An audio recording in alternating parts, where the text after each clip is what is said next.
To my YouTube channel. आज हम discuss करने जा रहे हैं मोस्ट इंपॉर्टेंट एमसीक्यूज के बारे में। तो सबसे पहला क्वेश्चन है, if the afferent arteriole diameter is less than efferent arteriole then what happen. अगर एफरेंट आर्ट्रियोल का डायमीटर जो होगा वो लेस होगा किससे, इफरेंट आर्ट्रियोल के डायमीटर से, तो हमारी किडनी पर क्या इफेक्ट पड़ेगा।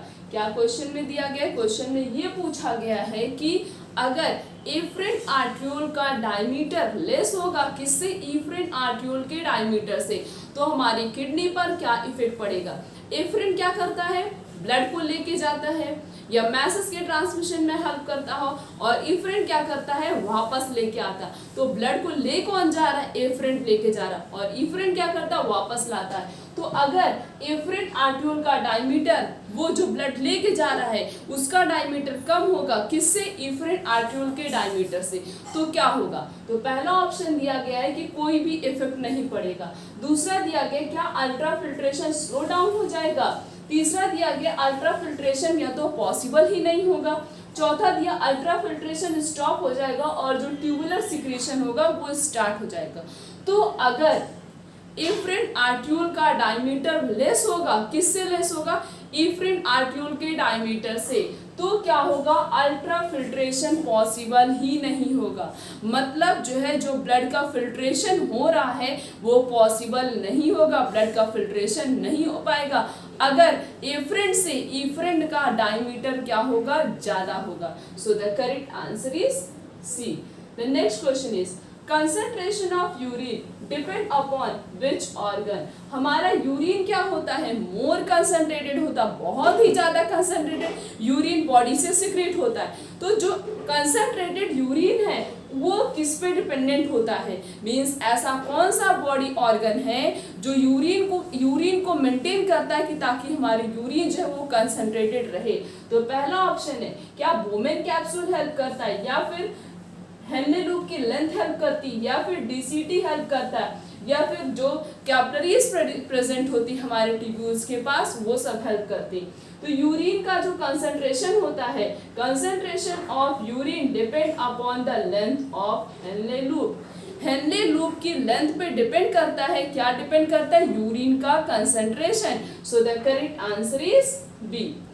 Next question is, ornithine cycle operate in. Ornithine cycle जो है ये कहाँ पे होता है। तो पहला ऑप्शन दिया, क्या स्टमक में होता है, या फिर पैंक्रियास में होता है, या फिर लीवर में होता है, या फिर ओरल कैविटी में होता है। तो ओरेंथिन साइकिल कौन ऑपरेट करता, हमारा लीवर ऑपरेट करता है। तो ओरेंथिन साइकिल के ऑपरेशन में ऑपरेट कौन कर रहा है, तो हमारा लीवर ऑपरेट कर रहा है। So the correct answer is C. The next question is, ornithine cycle perform. Ornithine cycle अब काम क्या करता है। तो पहला ऑप्शन दिया है, एटीपी की सिंथेसिस में क्या हेल्प करता है, या फिर यूरिया फॉर्मेशन में हेल्प करता है स्प्लीन के अंदर, या फिर यूरिया के फॉर्मेशन में हेल्प करता है लीवर के अंदर, या फिर यूरिन के फॉर्मेशन में हेल्प करता है लीवर के अंदर। यहाँ पे ना तो स्प्लीन होगा ना तो एटीपी का होगा। अब यहाँ पे हमें देखना है यूरिया बनाता हमारा ओरेंथिन साइकिल या यूरिन बनाता है।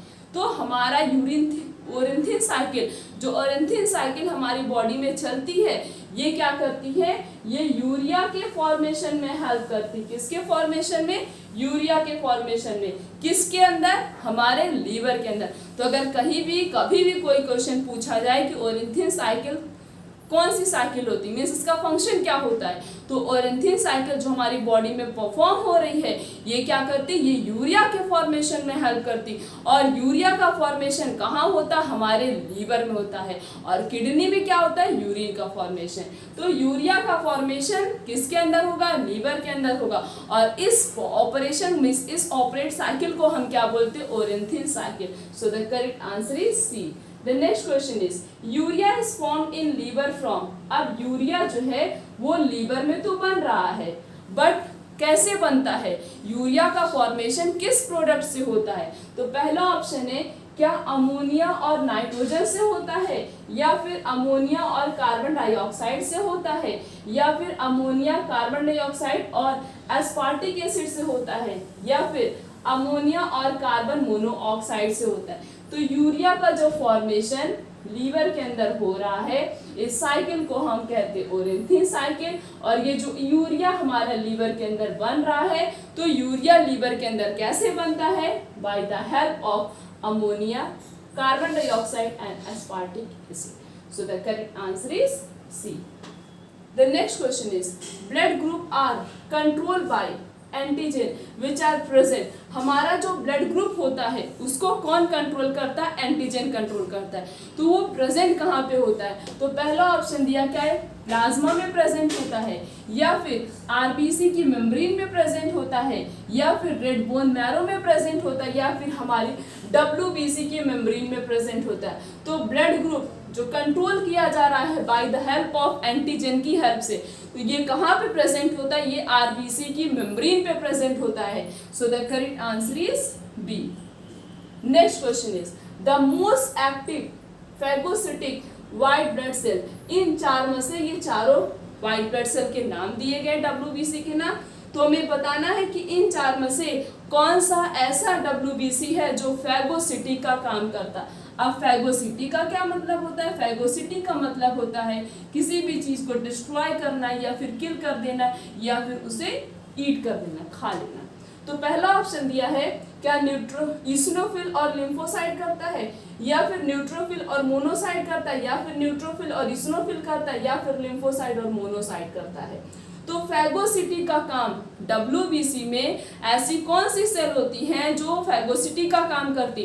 तो डब्ल्यूबीसी में न्यूट्रोफिल और मोनोसाइट ये दोनों मिलकर क्या करते हैं? फैगोसिटी का काम करते हैं। मींस बॉडी में जब कोई भी फॉरेन पार्टिकल या कोई भी पैथोजन बॉडी में इंटर करता है, तो ये दोनों उसको क्या करते हैं? किल कर देते हैं। So the correct answer is B, that is neutrophil and monocyte perform as a phagocytic cell. Next question is the Rh antibodies from the mother Rh negative can leak into the blood of the fetus Rh positive and destroy the।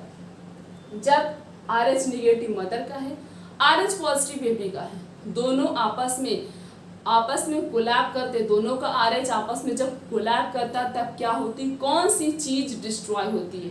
तो पहला option है क्या foetus की RBC destroy होगी, या mother की RBC destroy होगी, या फिर फीटस की डब्ल्यूबीसी डिस्ट्रॉय होगी, या फिर फीटस और मदर का दोनों आरबीसी डिस्ट्रॉय होगा। तो अगर RH निगेटिव मदर का और RH पॉजिटिव बेबी का दोनों आपस में कोलैब करते हैं तो क्या डिस्ट्रॉय होगा? फीटस की आरबीसी पूरी तरीके से डिस्ट्रॉय हो जाएगी।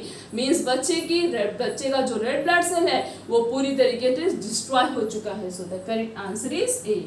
Next question is a granulocyte are. इन चार ऑप्शन जो दिए गए हमें बताना है ए ग्रेनुलोसाइट्स कौन कौन सा होता है। तो डब्ल्यूबीसी जो होता है वो टू टाइप्स होते हैं, एक तो ए ग्रेनुलोसाइट होता है, एक ग्रेनुलोसाइट्स होता है। तो ए ग्रेनुलोसाइट क्या क्या होता है? जैसे ये हो गया ईसिनोफिल और न्यूट्रोफिल, ये दोनों तो ग्रेनुलोसाइट होते हैं। मोनोसाइट और लिम्फोसाइट ये दोनों क्या है? ए ग्रेनुलोसाइट। ईसिनोफिल क्या है? ये है ग्रेनुलोसाइट, और लिम्फोसाइट क्या है? ए ग्रेनुलोसाइट। और लिम्फोसाइट ए ग्रेनुलोसाइट, और बेसोफिल क्या है? ये ग्रेनुलोसाइट है। तो पूछा गया है कि ए ग्रेनुलोसाइट्स कौन कौन से होते हैं, तो कौन कौन सा होता है? मोनोसाइट और lymphocyte. So the correct answer is B. सबसे पहला क्वेश्चन है function of HCl in stomach is to. HCl का काम क्या होता है? मीन्स HCl जो प्रेजेंट होता है हमारे स्टमक में वो कौन सा फंक्शन परफॉर्म करता है। पहला ऑप्शन दिया है किल माइक्रो ऑर्गेनिज्म ऑफ फूड। क्या वो फूड के माइक्रो ऑर्गेनिज्म को किल करता है, या फिर फूड के एब्जॉर्प्शन में हेल्प करता है, या फिर वो हार्मोन्स को डिसॉल्व करता है by the help of gastric gland, या फिर जो गैस्ट्रिक ग्लैंड एंजाइम का सिक्रीशन करते हैं उसमें वो हेल्प करता है, या फिर एक्टिव ट्रिप्सिनोजन को जो है वो ट्रिप्सिन में कन्वर्ट करता है। HCl that is hydrochloric acid. तो जो हाइड्रोक्लोरिक एसिड हमारे स्टमक में प्रेजेंट होता है उसका काम क्या होता है? वो बहुत ही हार्ड एसिड होती है। तो फूड की हेल्प से, मतलब इन केस अगर फूड की हेल्प से जो है बैक्टीरिया इंटर कर जाता है तो वो क्या करता है? ये जो HCl प्रेजेंट होता है हमारे स्टमक में वो क्या करता है? वो स्टमक में जितने भी बैक्टीरिया होते हैं उन सबको वो किल कर देता है। तो HCl स्टमक के अंदर कौन सा फंक्शन परफॉर्म करता है? To kill the micro organism of the food. So the correct answer is A. Next question is bilirubin and biliverdin are present in, bilirubin और वेलिवेरिडिन जो है वो कहाँ प्रेजेंट होता है? पहला ऑप्शन है क्या वो पैंक्रियाटिक जूस के पास प्रेजेंट होता है, या फिर स्लाइवा के पास प्रेजेंट होता है, या फिर बाइल जूस के पास प्रेजेंट होता है, या फिर हमारे इंटेस्टाइनल जूस के पास प्रेजेंट होता है। बिलिरुबिन और वेलिवेरिडिन ये किसके पास प्रेजेंट होता है? ये बाइल जूस के पास प्रेजेंट होता है। ये क्या एक प्रकार का पिगमेंट होता है जो लीवर हमारा सिक्रीट करता है, और ये बाइल जूस में ये बिलिरुबिन और वेलिवेरिडिन प्रेजेंट होता है। तो बिलिरुबिन और वेलिवेरिडिन कहाँ प्रेजेंट होता है? बाइल जूस के पास होता है। Correct answer is C. Next question is oxygen dissociation curve shift to right when, oxygen dissociation जो कर्व बनाया जाता है वो राइट साइड किस पोजीशन में किस समय शिफ्टिंग होगी उसकी, किस साइड? Right side. तो पहला ऑप्शन दिया गया है क्या ऑक्सीजन का अमाउंट अगर डिक्रीज हो जाएगा तब जो है ये ऑक्सीजन डिसोसिएशन कर्व जो है वो राइट साइड शिफ्ट हो जाएगा, या फिर कार्बन डाइऑक्साइड के नंबर्स डिक्रीज हो जाएंगे, या फिर पीएच इंक्रीज हो जाएगा, या फिर टेम्परेचर डिक्रीज हो जाएगा। तो ऑक्सीजन डिसोसिएशन कर्व जो है वो राइट साइड कब उसकी शिफ्टिंग होती है? जब ऑक्सीजन क्या होगा, ऑक्सीजन का जो प्रेशर है वो क्या होगा? डिक्रीज हो जाएगा। तब ऑक्सीजन डिसोसिएशन कर्व में ऑक्सीजन के नंबर्स होते हैं वो left side right side decrease हो जाते हैं, मींस शिफ्टिंग हो जाती है उसकी। सो the correct answer is A. Next question is globulin protein of blood plasma mainly involve in, blood plasma के पास क्या होती है? बहुत सारी प्रोटीन प्रेजेंट होती, तो उसमें से जो एक प्रोटीन होता है ग्लोबुलिन प्रोटीन, वो कौन सा फंक्शन परफॉर्म करता है? क्या वो क्लॉटिंग में हेल्प करता है, या फिर ऑस्मोटिक बैलेंस को मेंटेन करता है, या फिर वो डिफेंस मैकेनिज्म में हेल्प करता है, या फिर कोई फंक्शन नहीं परफॉर्म करता है? तो ग्लोबुलिन एल्बुमिन होता है, ग्लोबुलिन होता है और फिब्रिनोजेन होता है। फिब्रिनोजेन क्या करता है? वो क्लॉटिंग में हेल्प करता है, और ऑस्मोटिक बैलेंस को कौन मेंटेन करता है? एल्बुमिन करता है। बचा क्या? ग्लोबुलिन। तो ग्लोबुलिन क्या करता है? ये डिफेंस मैकेनिज्म में हेल्प करता है। डिफेंस मैकेनिज्म का मतलब होता है जब कोई भी फॉरेन पार्टिकल्स मींस जब कोई भी पैथोजन हमारी बॉडी में इंटर कर जाता है तो ये ग्लोबुलिन क्या करता है? उस पैथोजन को किल करता है। So the correct answer is C. Next question is blood clotting require, blood clotting को किसकी किसकी जरूरत पड़ती है? क्या उसे Na+ और K+ की जरूरत है, या फिर Na+ या फिर प्रोथ्रोम्बिन की जरूरत होती है, या फिर Na+ और थ्रोम्बोप्लास्टिन की जरूरत है, या फिर उसे कैल्शियम और थ्रोम्बोप्लास्टिन की जरूरत है? जब ब्लड क्लॉटिंग होती है तो ब्लड जब कंटिन्यूअस ब्लड क्लॉटिंग हो रही है तो ब्लड को क्लॉट होने के लिए मींस कोगुलेट होने के लिए कैल्शियम की बहुत ही ज़्यादा जरूरत होती, और उसके साथ साथ एक पर्टिकुलर एंजाइम की भी जरूरत होती, और उस पर्टिकुलर एंजाइम का नाम क्या है? थ्रोम्बोप्लास्टिन नाम है। तो ब्लड क्लॉटिंग को किसकी किसकी जरूरत होती है? कैल्शियम की जरूरत है, और किसकी जरूरत है? थ्रोम्बोप्लास्टिन की जरूरत है। So the correct answer is D. Next question is megakaryocyte cell is, megakaryocyte cell क्या होता है? पहला ऑप्शन है क्या आरबीसी प्रोड्यूसर, आरबीसी प्रोड्यूसर जो होता है वो उसे हम इरिथ्रोसाइट्स बोलते हैं। उसके बाद क्या है? थ्रोम्बोसाइट्स, थ्रोम्बोसाइट्स क्या होता है? ये प्लेटलेट्स को बोलते हैं, और आरबीसी जो प्रोड्यूसर होता है उसे क्या बोलते हैं? इरिथ्रोसाइट्स, और डब्ल्यूबीसी जो प्रोड्यूसर होते हैं उसे क्या बोलते हैं? ल्यूकोसाइट्स, और प्रोटीन प्रोड्यूसर इससे कोई मतलब नहीं है। तो मेगा कैरियोसाइट जो होता है वो एक स्पेशल सेल होती है जो बोन मैरो में प्रेजेंट होती है, और वो प्लेटलेट्स के फॉर्मेशन में हेल्प करती है। तो मेगा कैरियोसाइट्स के पास कौन सी सेल प्रेजेंट होती है? थ्रोम्बोसाइट, थ्रोम्बोसाइट्स को ही प्लेटलेट्स भी बोला जाता है। So the correct answer is B. Next question is in which pair erythroblastosis fetalis occur, इन चार में से ऐसा कौन सा ऑप्शन होगा, ऐसी कौन सी कंडीशन होती है जिससे इरिथ्रोब्लास्टोसिस फीटालिस का फॉर्मेशन होता है? पहला ऑप्शन है क्या RH पॉजिटिव मेल का होगा और RH निगेटिव फीमेल का होगा तब ऐसी कंडीशन दिखाई देगी, या फिर RH निगेटिव मेल का होगा और RH निगेटिव फीमेल का होगा तब इरिथ्रोब्लास्टोसिस फीटालिस अकर होगा, या फिर RH पॉजिटिव मेल और RH पॉजिटिव फीमेल होगी, या फिर RH निगेटिव मेल और RH पॉजिटिव फीमेल। किस कंडीशन में होता है? जब मेल पॉजिटिव होता है, मेल का RH पॉजिटिव होता है, फीमेल का RH निगेटिव होता है, तो उस कंडीशन में इरिथ्रोब्लास्टोसिस फीटालिस का फॉर्मेशन होता है। So the correct answer is A. Next question is in cardiac cycle में जो डब साउंड का फॉर्मेशन होता है वो किस समय होता है, हमें कब सुनाई देता है।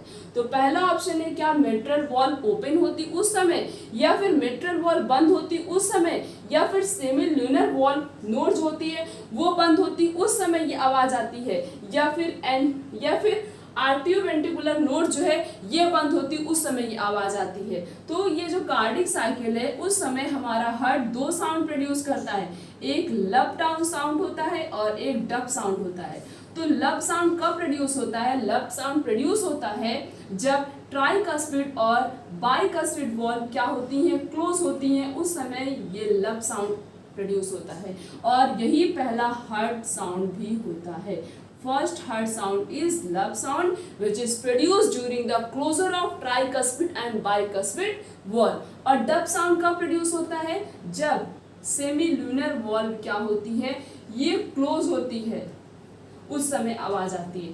ओपनिंग से आवाज नहीं आती है, हमेशा वॉल्व जब क्लोज होगी तो उस समय आवाज आएगी। तो फर्स्ट हार्ट साउंड कौन सा होता है, लब साउंड होता है। कब प्रोड्यूस होता है, due to the closure of tricuspid and bicuspid valve. और डब साउंड कब प्रोड्यूस होता है, ये प्रोड्यूस होता है जब सेमिल्यूनर वॉल्व क्लोज होती है। तो इसमें यही पूछा गया कार्डिक साइकिल के समय हमें डब साउंड कब सुनाई देता है, तो किस समय सुनाई देता है, सेमिल्यूनर नोड जो होती है ये जब क्लोज होती है। So the correct answer is C. तो हमने इस पूरे लेक्चर में मोस्ट इंपॉर्टेंट एमसीक्यूज के बारे में डिस्कस किया। आने वाले लेक्चर में इस तरीके से और भी बहुत सारे अच्छे एमसीक्यूज के बारे में डिस्कस करेंगे। तो आज का लेक्चर यहीं तक, थैंक यू।